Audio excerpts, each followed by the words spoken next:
Dahil tignan natin. Try natin. Habang malaki yung parang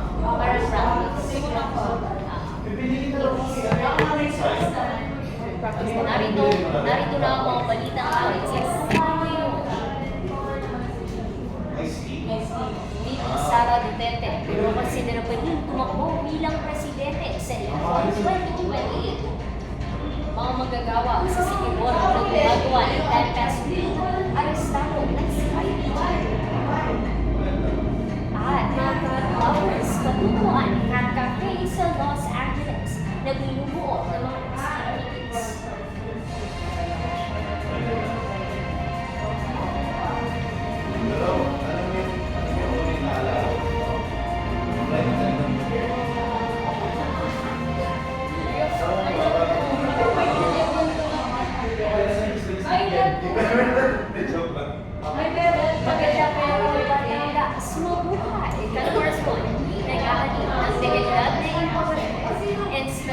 Sa bawat sulok ng mundo. Ako, si General Kahaba, at ito ang Hiraya ng Calabarzon.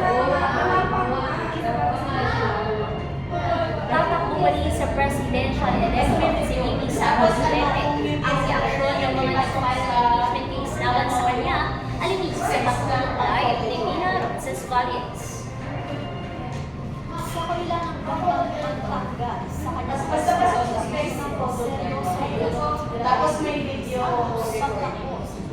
Where sa accessories? Ayaw nila po rin panay. Anong palang siya dito?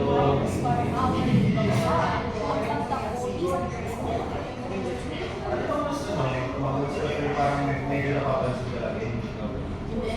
Ito'y matapos ang sinagawa ng National Running for Peace.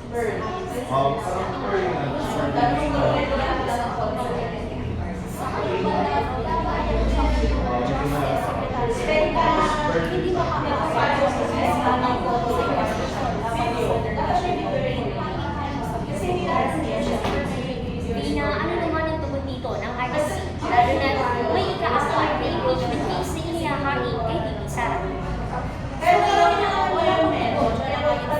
Sa katunayan nga niyan ay iginigit ang kanyang sinabi ng kanyang politika o suporta sa may mga posisyon na isinagawa para Maraming salamat, Bina Roncesvalles, ay mula sa DOJ Bad news para sa ating mga motorista, lalo na sa ating mga joyriders dyan dahil posible ng iban ang mga taxi. Yan ang tinutukan ni Jonathan Law. Isa si Jay yan sa mga sumasakay sa joyriders, lalo na kapag papunta siya ng trabaho. Ngunit ngayon posible, magiging daw gamit ang motopass. Isa raw siya sa mga mahihirapan.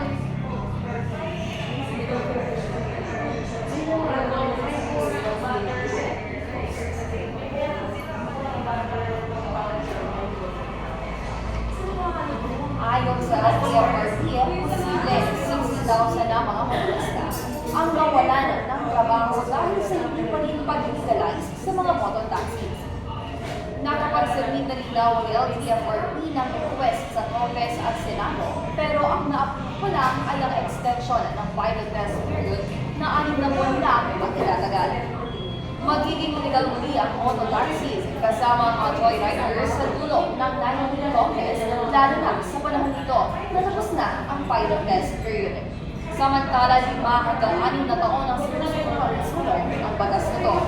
Jonathan para sa Hiraya ng Calabarzon. Ringin natin dito sa Guys, right sa lalo pang Sa mula sa banla, pwede pagkakitaan ng halos 1,000,000 piso sa Siquijor ng Molina, CIDG. Ang limang suspect na ninyagawa raw na singsing ang barya at binibenta sa halagang 1,500. Ayon sa Bangko Sentral ng Pilipinas, ang nakakasira raw sa ating mga barya ang creative crime ng mga suspect. Mahigit 30 hanggang 40 days ang nagagawa ng mga suspect sa isang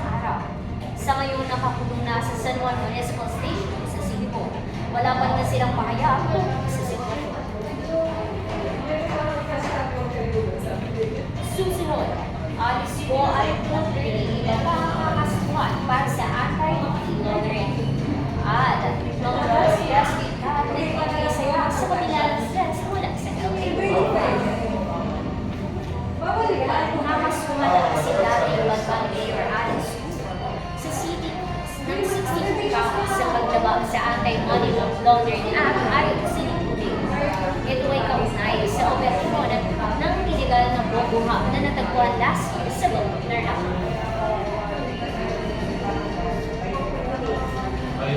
Sasampahan rin ng 13 kinabukanan kaso ang Monday kasama ni Bo. Matatandaan si Bo ay nag-investigahan rin sa mga kasong gamit at other criminal activities.